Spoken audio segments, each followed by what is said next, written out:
Hey guys, Sean here, and I just wanted to show you something I picked up a little while ago. Probably maybe five months ago.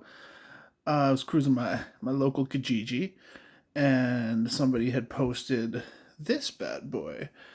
This is a vintage Mora, or this is the Frost. Let's see if I can get it to focus. Frost, little Mora logo down there on the bottom. Uh, Knife from what I do believe is late 70s.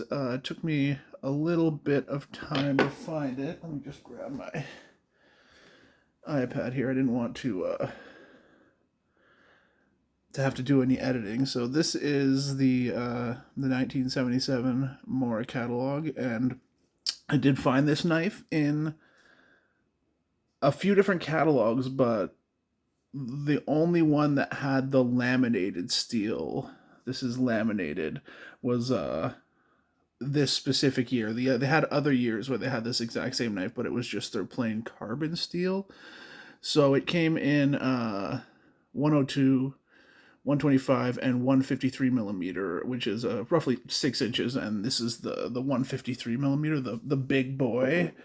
Uh, Very nice knife. Very reminiscent of this knife. Like, I find it has more in common with a buck knife than it does with Mora nowadays, which is honestly to me a little depressing. I'm not crazy about Mora's the general principles of the company nowadays. Like, I love their knives as far as like price to performance. They're plastic handled knives. The companions, the Craftline series, uh, the Gansball even a little, but then the Garberg is a little expensive for what it is, especially in Canada. I think it's like $150 here for a Garberg, which is insane for a Mora.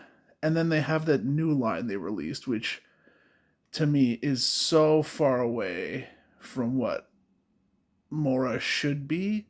Like, I think I priced out their knives for Canadian dollars. It was like $300 for their new wood handles, and there's nothing spectacular about the materials that they're using. So, as somebody who's been a big Mora fan, I'm not really crazy about what they're doing with their different products they have. But yeah, I just wanted to show you guys this knife because it is definitely a product of its time. When I was going through the catalog, Mora had so many various types of knives and so many options for those knives. They've definitely turned into a different company than they were at the time of creating this, but you can kind of see the laminated steel line there. When I picked it up, it was pretty beat up. It was 20 $25. I got it off of somebody, which, geez, it's a great deal for this blade. Even in the condition that it was in, it took me quite a bit of cleaning and scrubbing to get it. It wasn't rusty or anything, but it was definitely sitting somewhere collecting a lot of grime for a while. But yeah, you see the laminate line there, nice laminate line. I have like a slight Scandivex on it now. Whoever had sharpened it before kind of mangled it, and this is where I got it up to so far. I could definitely put some more work into getting that mirror polished edge going on there. But yeah, there's a nice, you can see where the harder steel is right there. Overall, the handle, like, it's a little dainty for me, but it locks in there good. It's not cramped. I like a little more meat to my handles, but it definitely reminds me of a buck 119. Same size blade, slight, like, this has more of an upswept clip point, like the tip goes up as opposed to a deep clip like this one. Uh, and obviously, this is a Scandi grind versus a very thin hollow grind, and the steels are going to be completely different, stainless carbon. But just the general layout, you got aluminum ends, a bowling ball handle, which is ridiculous. Buck, change that material. Change it. There's so many better materials than this, but I really like. I'm guessing this is a walnut handle, and then you got the little pieces of plastic, some sort of plastic, kind of give it color accents, and then an aluminum bolster. Overall, I think this handle is much more comfortable than this block of whatever the heck they're using for that material that is literally feels like a slip and slide. Is not a good knife handle. It's okay if you're holding it like this, if you choke up maybe, but I really don't like these Buck 119 handles. I picked this up at my local Canadian Tire for, I think it was $59, regular 99, on sale for $40 one day. And yeah, I can't believe they still make them like this, because honestly, it's a pretty awful handle.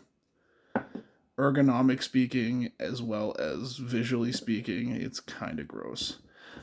But bringing it back to the Mora, let me know what you guys think. If you would like Mora to make more blades like this. Like I know they do make the number ones with the wood handles, but even then they're like pretty expensive for what you pay, and they're not. They don't have like bolsters like this, or end caps or anything fancy like this. This is definitely, I think, the height of Frost and Mora. I really enjoy this knife. It's just gonna be in my collection. I'm not gonna use it very much. It's not something I'll carry. The sheath is still in very good shape for being what, 77, 40 years old, almost 50 years old.